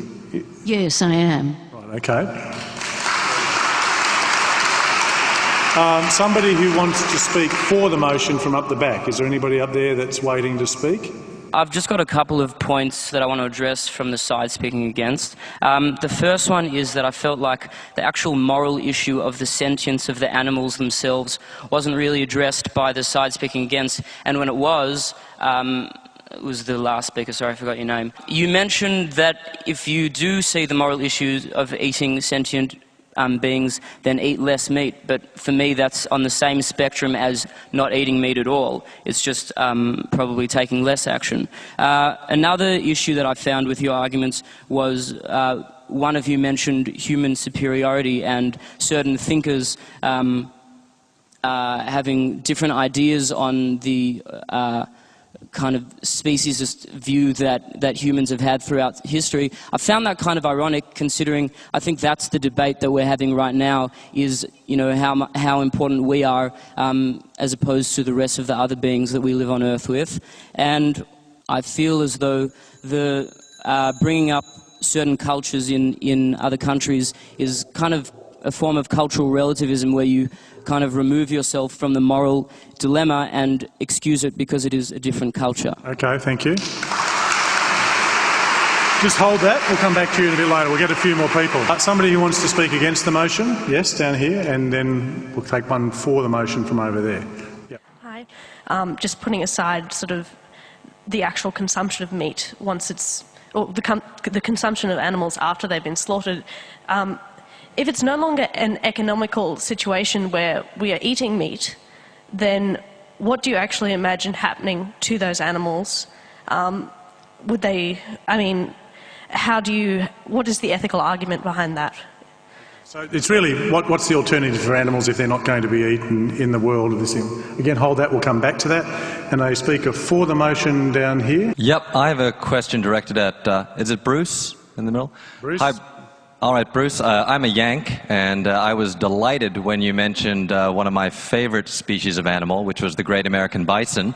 And I think you'd be interested to know that it wasn't that the great American bison was driven down to a few thousand in number. They were driven down to 27 in a number. And the reason that the great American bison were driven near extinction was because of the cattle industry. And the reason that Native Americans were driven off their land was to make room for the cattle industry. And to this day, the Montana Department of Livestock, and I grew up in West Yellowstone, Montana, continues to slaughter great American bison for the very reason that the cattle industry and the meat industry is afraid that they're going to compete with their cattle over grazing lands. I'm very concerned about biodiversity. Phil Wollen and Peter Singer brought up the very good point that we're facing this great mass extinction, and when the greatest threats to species surviving is ocean pollution, global warming, and deforestation, and the meat industry is the largest factor in all three of those things, I wonder how meat is good for biodiversity. Thank you. Yeah.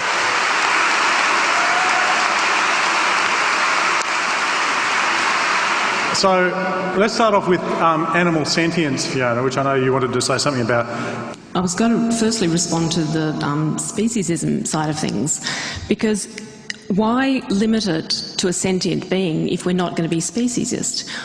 My point was that bacteria and fungi are by far the biggest determinants for us going forward, and we're just completely ignoring them because we're so human-centric and so sentient being-centric.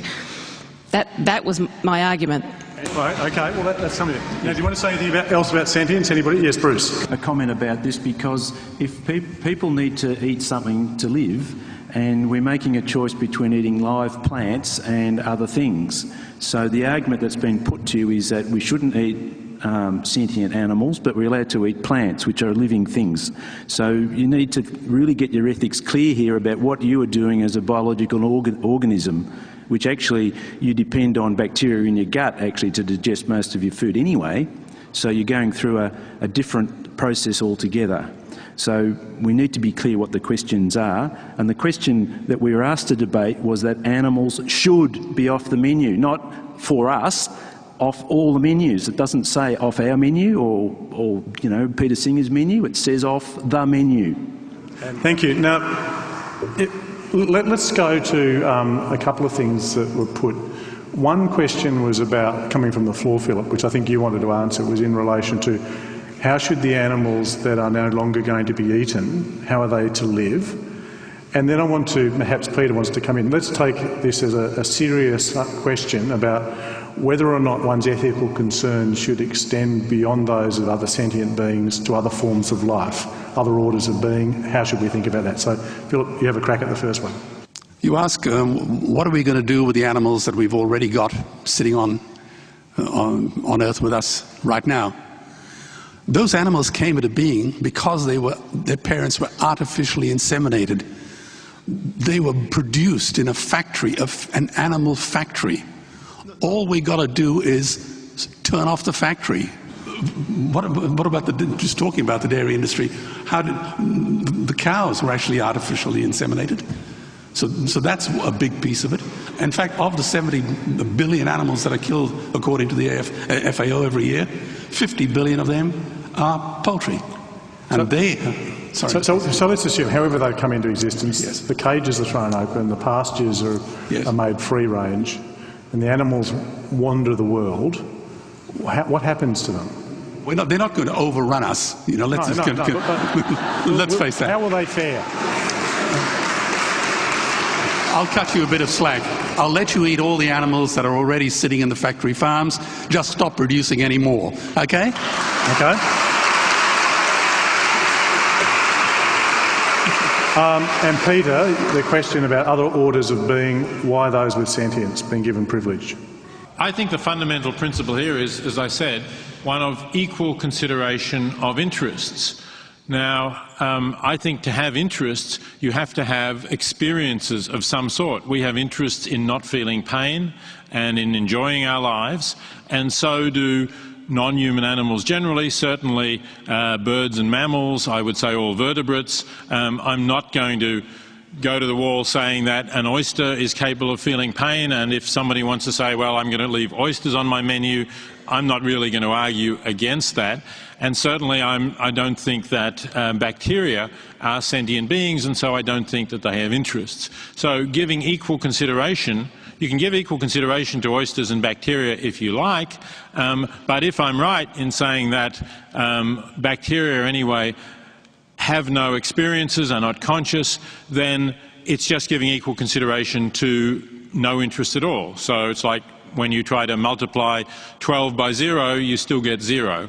So I think it's the same sort of thing. If there are no interests there, I don't think that thinking ethically about them for their own sake really makes sense. Of course, they may play a role in the natural ecosystems and they may be instrumentally useful, but I don't think their interests or they can't at the foundation of ethics in the way that sentient beings do. Okay, let's take a few more comments from the floor. Yep, please. Speaking for the motion. My name is Kaylee and I wanted to begin by thanking all the speakers for their contributions this evening. I've got more of an observation really, and it's been touched upon briefly already, so I'll try and be quick.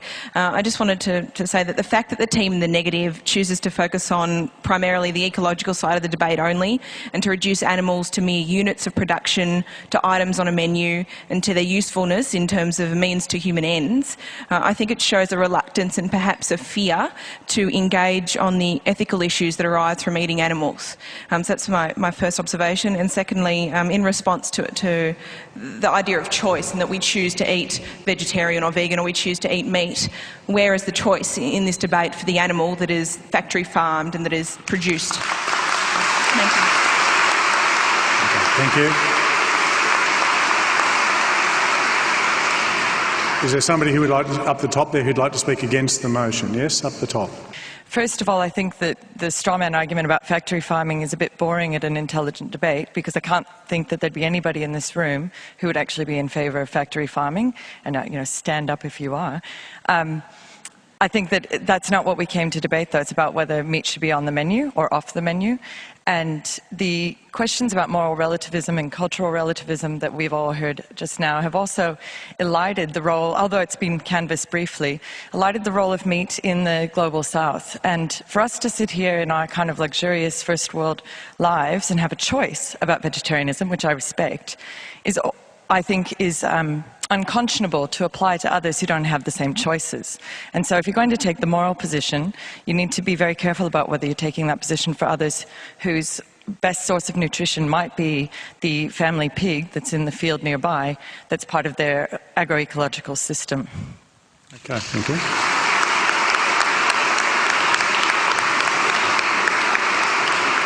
Speaking for the motion, yes. I'd just like to make explicit, I think, a point that I think is implicit in what the animal ethicists have already said. That is that we're not carnivores, we eat meat by choice. Why would you choose to kill another animal and eat its flesh when you could choose not to? I think meat feeds much more than our body. I think eating meat feeds our ego. Because by choosing to eat meat, we are demonstrating that we are powerful enough to dominate and kill other animals for reasons other than survival. We demonstrate it through technology on a farm where animals are kept in cages, no matter how big or small. We demonstrate it through technology in an abattoir where animals are killed systematically by machines. Lastly, and most importantly, we demonstrate it with our wallets, where we pay top dollar for prime steak as a display of wealth. We are not carnivores, we eat meat by choice, and we choose to eat it to feed our ego. Yeah.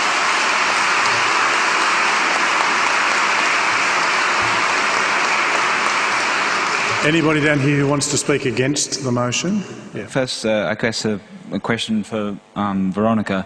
Did you know that Yotam actually also eats meat and is a meat eater, and that his second book, Plenty, was all about vegetarianism, but in the sort of foreword of the book, he actually talks about the fact that he enjoys eating meat, and that perhaps some people here aren't aware that one of your pin-up chefs, etc., is actually a carnivore.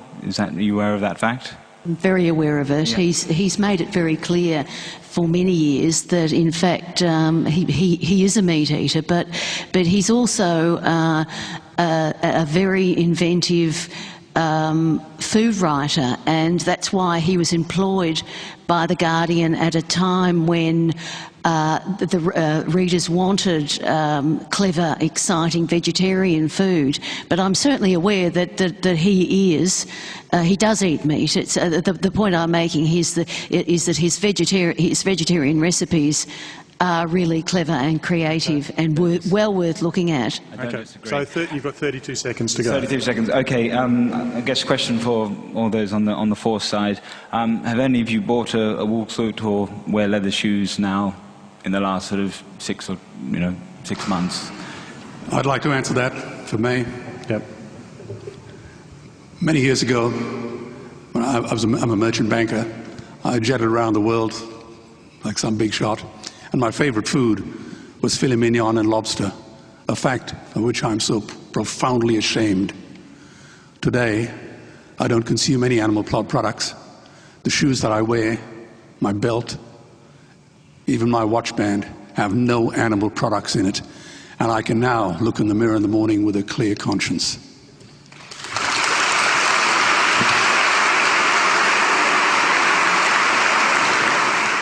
Is there somebody up the top who wants to speak for the motion?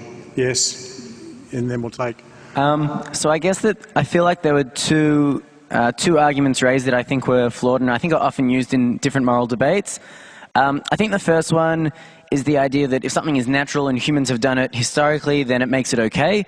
While this is maybe an intuitive thing that people like to nod their heads to, I think that, you can take, for example, the idea that women, naturally are supposed to raise their young kids just by the fact of breastfeeding. But today we have ways to go around that in the 21st century, and it allows women to enter the workforce, it allows women to do a whole range of things. So I think that just because something's natural, if we can choose to transcend it, and that gives people or sentient beings a better life, then I think that we should. I think the other important issue is that often it's talked about the fact that people lose their jobs if something's changed, or the implications that will have on workers. And I think, as you can see with things like with the slavery industry, when that was first proposed to be banned, the amount of jobs lost was something considered, and I think that that should never really be a factor or a large factor, because ultimately as society changes, jobs in different areas will be lost. But for massive things like billions of animals a day, that shouldn't influence our actions more than the billions of animals that are killed. Thank you. Okay, and just to be, because people have been waiting, I'll take the first speaker on each side here. You'll be the last two speakers, so I'm sorry for those who've missed out, but we need to do it. So one speaker each from this side, and you can sort it out amongst yourselves. The rest, I'm afraid, will have missed. So, yes. I do not believe that it is appropriate to kill animals and put them on a grill and then smother barbecue sauce all over them, because how would you feel if that was you, or your child, or your sibling, or even your mother? How would you feel if that was you? It's just treating animals a different way because they cannot talk, and their only defence is simply the people who are vegetarian. Thank you. And the final floor speaker will be this gentleman. I wish to respond to many claims made by those saying, those who are on the against side. But I think it all is summed up by the fact that in many things in life we have a win-win situation, and this is one of them. There's really nothing to be weighed up, and the idea that there is something to be weighed up usually is generated by those who profit from the thing that is causing the suffering. And that is certainly the case here. In terms of being natural to eat meat, well, I'd advise someone to try, if they can, to attack and bite a cow or another animal using only what they have now, their so-called eye teeth. Without tools, you can't do it. Without tools, you can't fly, and you can't do a whole lot of other things that humans are not naturally capable of doing. In terms of bacteria, well, the total weight of bacteria exceeds the weight of all other living things. They're not going to disappear without some cows. And it's worth noting that animals in the wild also produce excrement. And needless to say, in terms of biodiversity, cutting down trees and breaking up the topsoil, salinating the soil, then killing the animals on the soil and ultimately causing heart disease to the humans who eat the animals, needless to say, kills more animals than being a vegetarian or preferably vegan. Thank you. No, you will in a minute. Yes, you will, but not right now. All right, two things are going to happen now because of the time. One is that people with ballot boxes are going to be coming forward to collect your votes. It's really important that you find your voting ticket because what you cast now by way of your ballot will determine the result of this argument. If you are still undecided, then leave it joined together and put it in the ballot box. Otherwise, tear it in half, for if you're this side or against. Now, as people are summing up, you'll hear the speakers each being given 2 minutes to make some closing remarks. Because of the way in which Adrian needed to speak, I'll let him go first and we'll go in reverse order so that you can address issues, which means Peter will be finishing up. So please vote quietly, listen in to what people are having to say. Adrian Richardson, your 2 minutes begins now. For me, this is a personal choice. I have no problem with the, when I've done this before, I've killed an animal. In fact, when I was 12 years old, my father, the vegetarian, he was a vegetarian, took me out to the back paddock of the farm we were living on, and I shot my first sheep. We skun it, we gutted it, and we hung it in the cellar for a couple of days, wrapped in cloth. That's the way you tenderise it. My father sat me down a couple of days later when we ate the meat. And he said to me, Adrian, this is where meat comes from. An animal dies so that you can eat meat. It's your job to make sure you use every part of it and treat that animal with respect. And that's the way I've lived my life, and that's what I do. That's why I eat meat. I have no problem with it. The gentleman over there said that we can't kill an animal with our bare hands. Well, I've killed a few chickens and a few rabbits with my bare hands. You know, and if I was out in the wild, that's what I would do. But I have no problem with it, and I'm sure there's a lot of people who don't have that problem at all. And if you have a problem with the death of an animal, then don't eat meat. I think it's a most noble thing. That's what I'm thinking.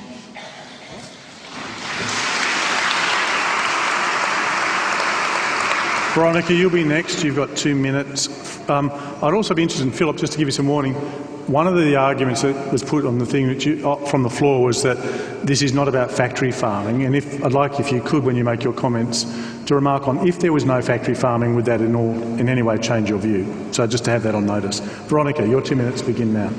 Okay. I was the editor of Epicure for 4 years, and that time I watched the expectations of readers and the quality of vegetarian and vegan food increased to the point where it became exciting and clever. These days, vegetarian food is delicious, whether we're talking about more sophisticated Epicurean dishes or staples that can be flavoured with plant-based proteins, pulses, seeds, nuts, spices and herbs. Plant products, I believe, provide us with the necessary nutrients a human needs, and research certainly shows that conclusively that it's healthier than a meat-based diet and better for the planet. The demand for ever cheaper food has led to the inhumane factory farming of animals. With this as the basis of my argument, I believe the avoidance of pain and suffering of any living being should be the main consideration when making culinary choices. Food should be a celebration. It unites families and nourishes the soul. It is one of the ways we can tell people we care about them. Before sitting down to our next meal, perhaps we should all consider acting on the knowledge that no being has to suffer and die for us to live and thrive. Dr. Bruce McGregor. Yes, I think it's important to remind members of the audience that crop production, which involves the ploughing of ground, completely destroys biodiversity. But take note that when a place has been ploughed up for years and years to produce any crop, there is no biodiversity left. It's also important to remember that irrigation systems destroy biodiversity and river systems. So that, again, using irrigation for crop production is a problem. An example of another sort of production system is soybean production in Brazil, where large areas of the Amazon rainforest are being destroyed to produce soybeans. There are at least 2 billion people who depend on animals for their food and livelihoods, which is underwritten to some extent by the value as meat. It's important to consider the welfare and ethics involved in this. Otherwise, one could be regarded as being purely selfish and perhaps misanthropic. Many species of animal will benefit from proper studies of their management and biodiversity. At the moment, there's very little investment on a world scale in proper sustainable food production systems in natural and farm systems. There's a huge investment in military expenditure. It has been estimated 60% of the investment is in military issues and not into the things that we're concerned about today. So the future, really, of this debate is linked inextricably to human population pressures. I mean, there's going to be 9 billion people producing methane every day. 150 years ago, it was less than 2 billion. The issues with farmed animal production and methane need to be put in the context of the huge numbers of native animals that have been wiped out. As one of the speakers mentioned earlier, cattle have been replacing native ecosystems.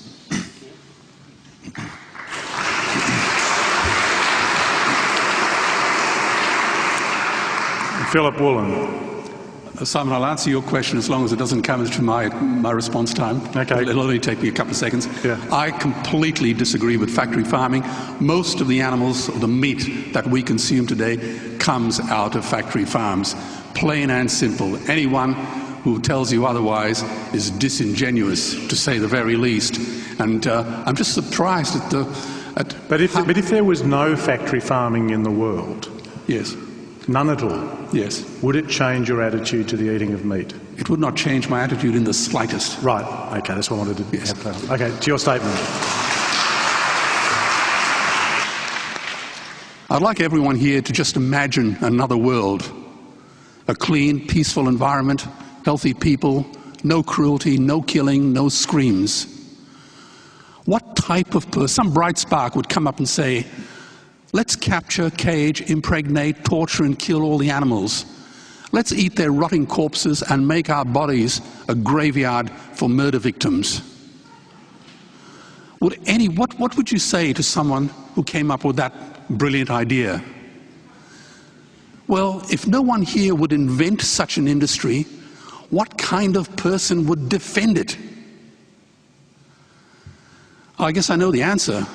Upton Sinclair said, it's difficult to get a man to understand something when his salary depends on him not understanding it.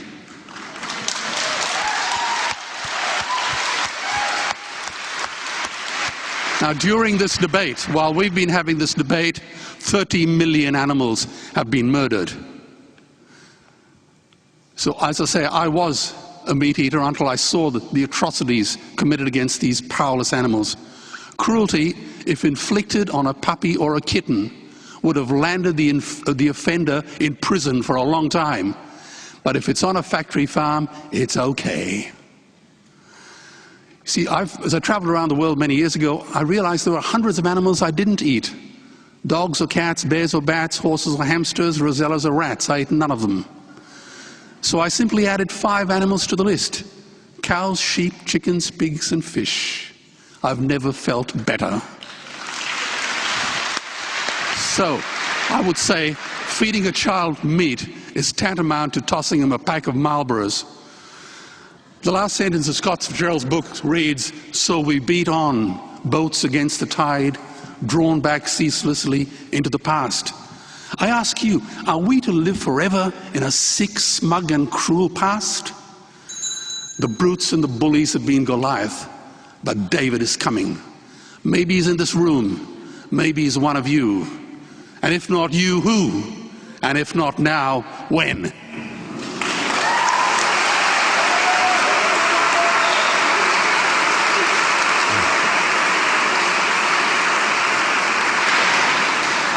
Fiona Chambers. There's not one of us on this panel that is here that has tried to defend factory farming. That's not been what the argument's been about. You are not correct in saying that just about all meat is from factory farming in Australia.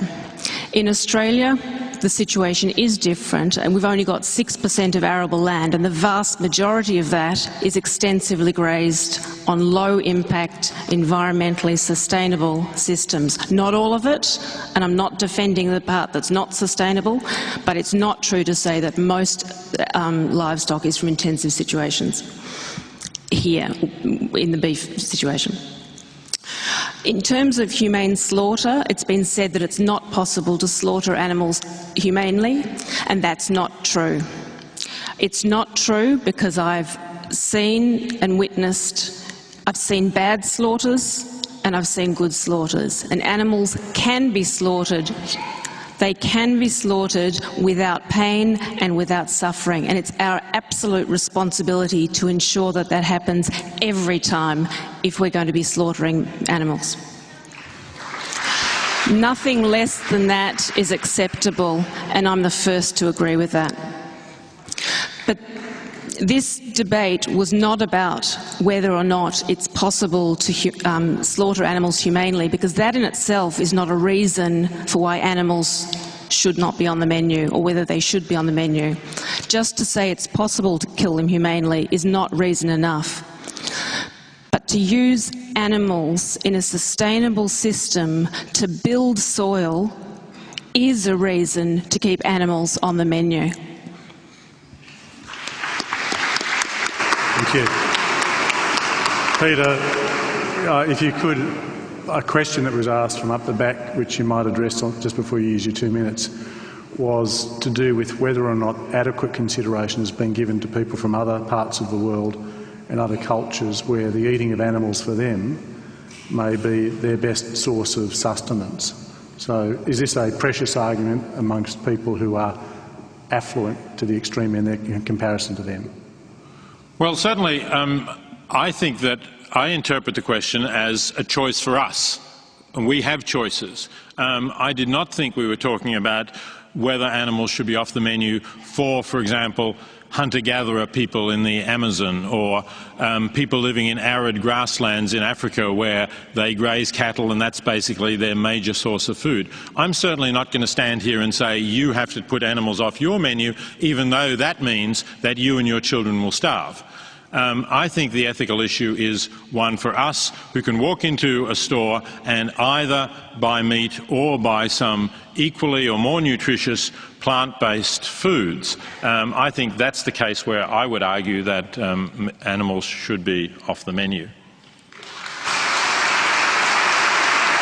Now, do you want your 2 minutes now to do your summary? Okay, thank you. So, firstly, let me say on this point about are we talking about factory farming or not, if we're not talking about factory farming, then animals will be largely off the menu because we won't be able to supply the amount of meat that people are eating now from the kinds of farms that we're talking about. I mean, I think Adrian said that people should buy Fiona Chambers' pork. Well, how many? I don't know if you can feed even this audience, let alone all the people out there. And there may be other organic farmers who are trying to do the right thing by their animals, but it is still a very small niche market. I'd like to see it expand, I suppose, at the cost of the factory farms. That would be certainly better than the factory farms continuing. I'd welcome that to that extent. But really, we can't sustain the kind of meat eating that we have in the society from these small organic farms. That's sad, but it's the truth of the matter. Now, Bruce talked about crop production, but the fact is, and the damage it can do to the environment, but the fact is that we would need much less of it if we were not feeding crops to animals. He mentioned the Brazilian soybean production, but I think 70 or 80% of that is fed to animals. So that's exactly the problem. And even with beef in Australia, 80% of the beef sold in supermarkets has ended its life in feedlots. So we are feeding grain. We don't do quite as much of it as the United States, it's true, but we are still feeding grain to the cattle, to the beef that is the majority of the beef that is produced in Australia. Finally, I want to say something about this issue of slaughter. I welcome the fact that Fiona Chambers is concerned about the suffering and cruelty. She says that it should be humane every time. The problem is that in a commercial slaughterhouse, you make money by processing more animals. There's a book called Every 12 Seconds. That's how long in a particular slaughterhouse where this man worked every 12 seconds another animal was being killed. You just cannot keep up the humane standards reliably when you're under constant pressure to kill more animals faster. So if we want commercial slaughter, there are going to be cases of cruelty. You'll never make sure that it's all humane. Thank you, Peter.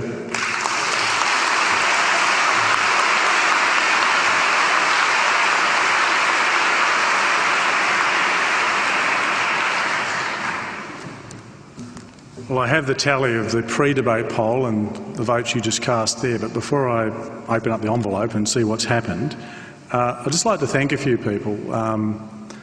To our partners here, the people from the Wheeler Centre who brought us all together, fantastic people from the Melbourne Food and Wine Festival. I'm sure many of you are here because of their advocacy for a discussion about this topic.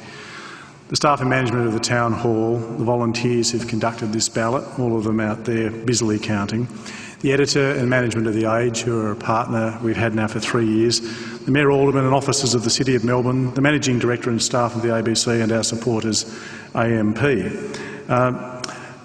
The next debate is on the topic, and it's on the 8th of May, that freedom of speech is overrated. And I suppose it's a hard argument to advance given what we've been doing tonight. But before I even give you the results, whatever the result is, would you join with me in thanking Peter Singer, Fiona Chambers, Philip Wollen, Bruce McGregor, Veronica Ridge and Adrian Richardson.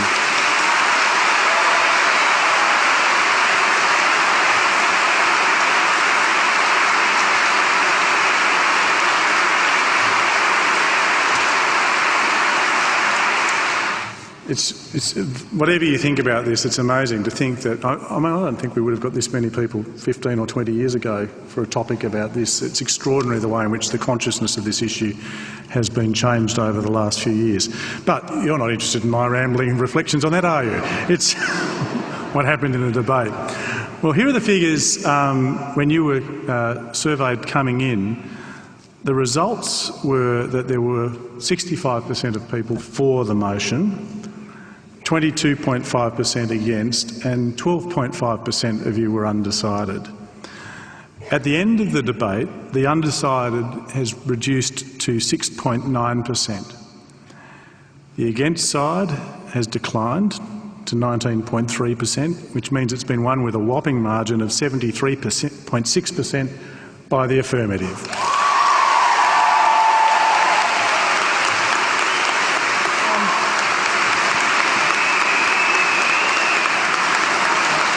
Finally, thank you to all of you for coming along tonight, for your support, and I now declare the debate to be closed. Corporate finance, mergers and acquisitions, and at the age of 34 was rated by Australian Business Magazine in their top 40 Australian headhunted executives. But at the age of 40, he witnessed cruelty on such a colossal scale that it affected him profoundly. He decided to give away everything he owned with warm hands and to die broke, and he says so far he's right on budget.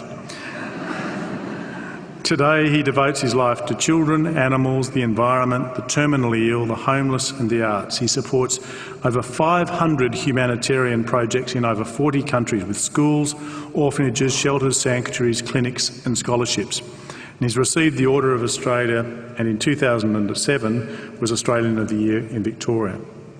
And finally, joining the team for the affirmative is Veronica Ridge, a senior editor at The Age, who's currently editing the Life and Style section of the Saturday Age. Previously, Veronica was editor of Epicure, The Age's weekly food and wine section, and in 2010 won the Best Food Journalist Award at Le Cordon Bleu World Food Media Awards for 3 articles published in Epicure on food ethics and the future of food. She's held several senior editing positions involving education, the arts, literature, entertainment, cultural and social trends, health and lifestyle and property. She's got an honours degree from RMIT University in literary journalism and studied philosophy, as I discovered during the chat before, though she struggled with some of the French philosophers, as we all do. A proud Melburnian, long after starting out as a cadet reporter, Veronica still gets a daily thrill from the publication of beautifully crafted words on newsprint and online pages. Please welcome them all.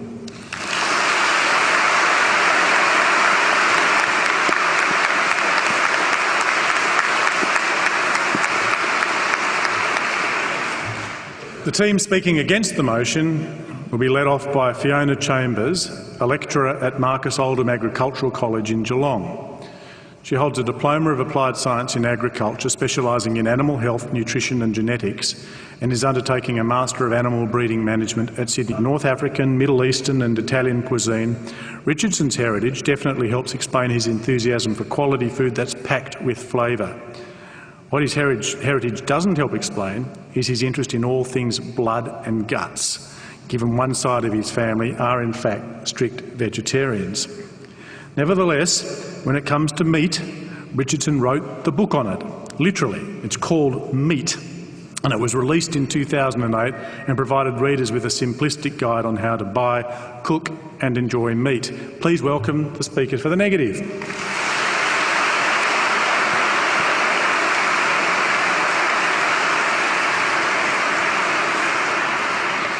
Ladies and gentlemen, the proposition before this House is that animals should be off the menu.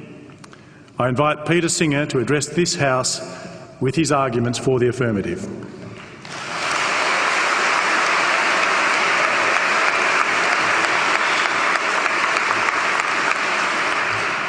Thank you very much. It's a great pleasure to introduce this topic on behalf of the team that I'm leading. I think we will show you convincingly that animals should be off the menu. We'll do this by ranging through a number of different issues. Briefly, we'll speak about health. We'll speak about the best use of the food we produce. We'll speak about environmental questions. We'll speak, of course, about animal ethics. And we will also, particularly Veronica Ridge, will tell you that with animals off the menu, it doesn't mean that you can't have delicious food to eat.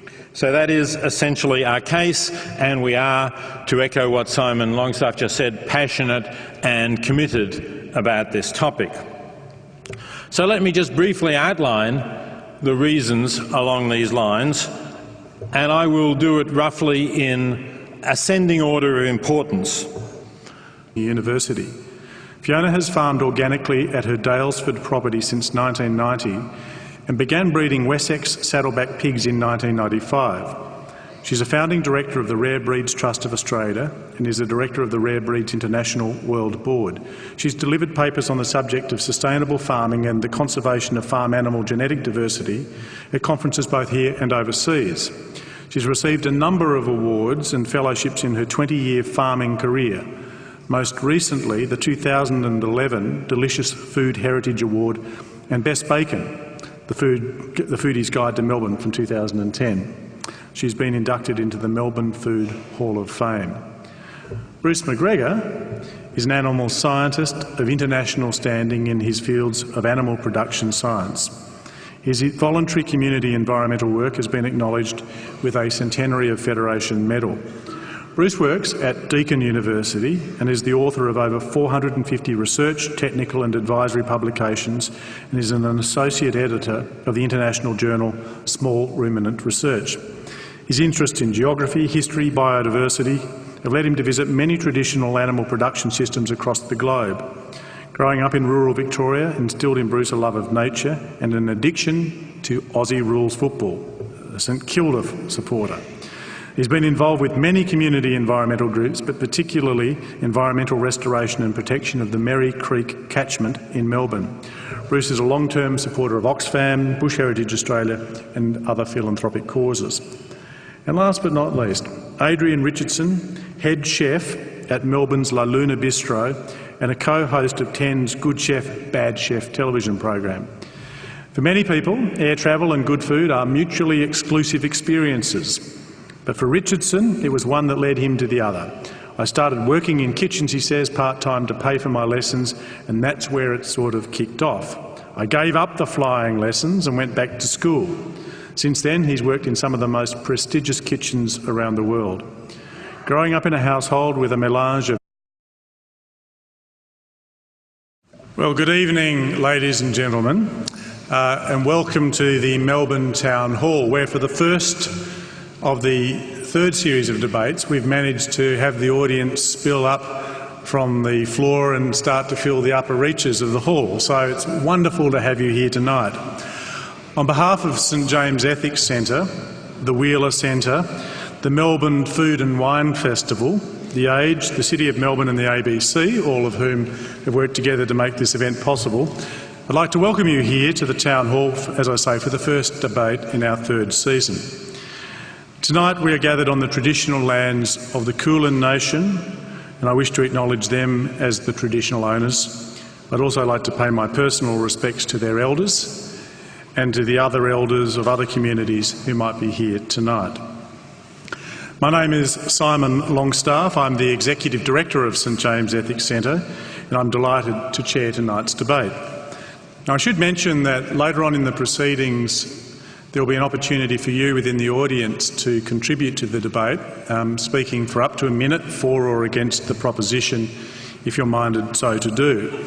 And so you should know that the event is being recorded by the ABC for subsequent broadcast both on ABC One television and on ABC Radio National. Some of you may be inclined to be tweeting during the course of tonight. So if you are, let me give you the hashtag. It's #IQ2OZ, IQ2Oz, and that's the one you can use and you'll be able to see how you trend. Now, there are some basic rules for this debate. You will have seen them outlined on the order paper provided. Some of them are just procedural, about the time that people are going to speak, but others are more important in terms of the spirit in which we undertake this contest of ideas. We are strongly encouraging our speakers here, and if you speak in the debate itself, to be passionate and committed in the views that you might express. But we also ask you to respect the intrinsic dignity of the people who are participating, whether they're on the stage or in the hall.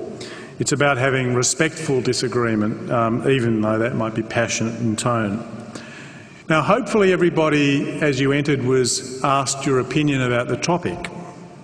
Are you for, against or undecided? And if you were, then that will have been recorded.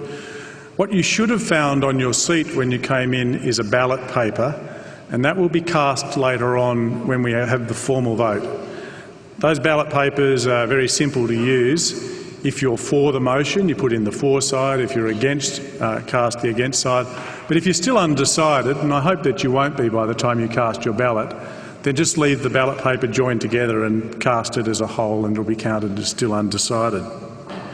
Now, the form of tonight's debate is as outlined in the order paper.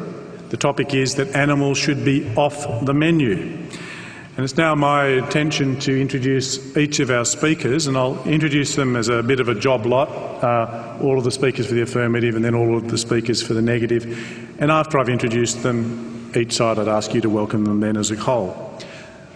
The first speaker for the affirmative is Peter Singer, born in Melbourne, educated at the University of Melbourne and the University of Oxford. He's taught at the University of Oxford, La Trobe University and Monash University. Since 1999, he's been the Ira W. DeCamp Professor of Bioethics at the University Centre for Human Values at Princeton University. And from 2005, he's also held the part-time position of Laureate Professor at the University of Melbourne in the Centre for Applied Philosophy and Public Ethics. Peter first became well known internationally after the publication of Animal Liberation, that seminal work in 1975. Since then he's written many other books, including Practical Ethics, The Expanding Circle, How Are We to Live, The Ethics of What We Eat with Jim Mason, and most recently, The Life You Can Save. He's joined by the second speaker, Philip Wollen. He was formerly Vice President of Citibank, specialising in